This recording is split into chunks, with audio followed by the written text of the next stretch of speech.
ગુજરાતના દરિયાકાંઠે આવેલા ઉના પંથકમાં દુષ્કર્મની એક ચકચારી ઘટના સામે આવી છે। 16 વર્ષની સગીરાને તેના જ પાડોશી નરાધમ ફારૂક પઠાણે વારંવાર લાલચ આપી અને તેને પીખતો રહ્યો।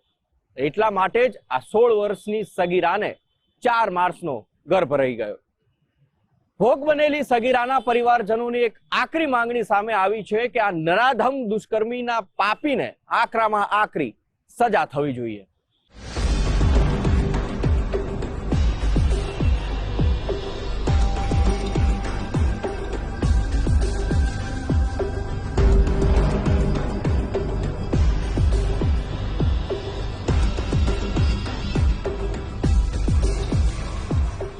ગુજરાતના અંતરિયાળ વિસ્તારોમાં હવે સગીરા સાથે દુષ્કર્મના કિસ્સા ભયજનક હદે વધતા જાય છે।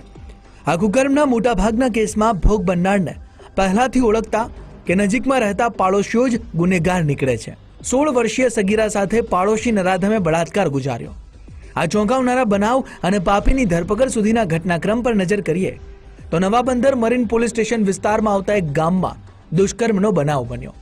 પાડોશમાં રહેતા શખ્સે જ લલચાવી ફોસલાવીને વારંવાર સગીરાની સાથે શારીરિક સંબંધ બાંધ્યા। પાછલા 4-5 મહિનાથી તક મળે ત્યારે યુવક સગીરાનું શોષણ કરતો હતો અને કોઈને વાત કરે તો મારી નાખવાની ધમકી પણ આપી રાખી હતી। એક દિવસે પેટમાં દુખાવો ઉપડતા સગીરાને તેના પરિવારજનો દીવની સરકારી હોસ્પિટલ લઈ ગયા, જ્યાં મેડિકલ તપાસ અને ટેસ્ટ બાદ સગીરા 4 માસની ગર્ભવતી હોવાની જાણકારી મળી। આ વાત સાંભળીને પરિવારજનોના પગ તળેથી જાણે જમીન સરકી ગઈ। માતા પિતાએ હિંમત બંધાવીને પૂછપરછ કરતા ડરેલી સગીરાએ પાડોશમાં રહેતો યુવક જ વારંવાર કુકર્મ આચરતો હોવાનું જણાવ્યું। પીડિતાના માતા પિતાએ નવાબંદર પોલીસ સ્ટેશને જઈને પાડોશી યુવક વિરુદ્ધ ફરિયાદ નોંધાવી। આ ગુનાની ગંભીરતા જોઈને પોલીસ ત્વરિત એક્શનમાં આવી અને ગણતરીના કલાકોમાં જ પાડોશમાં રહેતા દુષ્કર્મી ફરહાન ફારૂક પઠાણની ધરપકડ કરીને જેલના સળિયા પાછળ ધકેલી દીધો। નવાબંદર પોલીસ સ્ટેશનના હદમાં આવેલ એક ગામમાં આવો બનાવ બનેલો છે, જે અનુસંધાને ગઈકાલ તારીખ 11/8/2024ના રોજ સગીરના વાલી દ્વારા ફરિયાદ આપવામાં આવેલી છે। એમાં સગીર સાથે છેલ્લા 4 થી 5 મહિના દરમિયાન આરોપીએ શારીરિક સંભોગ કરેલો છે। સગીરને દીવ હોસ્પિટલમાં ચેકઅપ કરાવતો એ સગર્ભા હોવાનું જણાતો એના વાલીએ નવાબંદર પોલીસ સ્ટેશનમાં આવી અને આ બાબતની રજૂઆત કરતો આરોપી વિરુદ્ધમાં બીએનએસની કલમ 65 તથા બીએનએસની કલમ 351 અને પોક્સોની કલમ 4, 5N અને 6 મુજબનો ગુનો દાખલ કરવામાં આવ્યો છે। વરિષ્ઠ અધિકારીઓની દેખરેખ હેઠળ ઉના પોલીસના જવાનોએ પીડિતા અને ફરહાન ફારૂક પઠાણના મેડિકલ ટેસ્ટ માટેની તજવીજ હાથ ધરી છે। આ ઉપરાંત જે સ્થળે દુષ્કર્મ આચરાયું ત્યાં પણ વૈજ્ઞાનિક ઢબે પુરાવા એકઠા કરવાની તજવીજ હાથ ધરી છે। ઉના પોલીસે ફરહાન પઠાણનો મોબાઈલ જપ્ત કર્યો છે।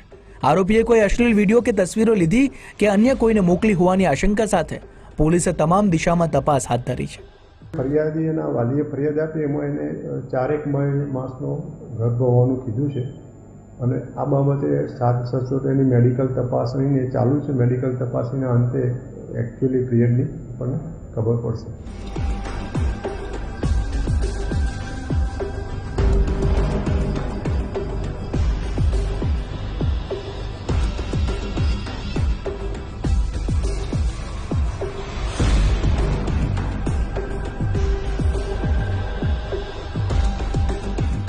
સગીરા પર દુષ્કર્મના કેસમાં પાડોશી ફરહાન સાથે અન્ય કોઈની સંડોવણી છે?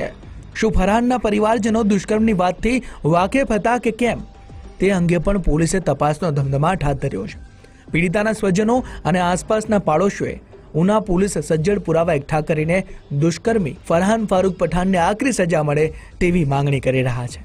ભાવેશ ઠાકર, ગુજરાત ફર્સ્ટ, ઉના।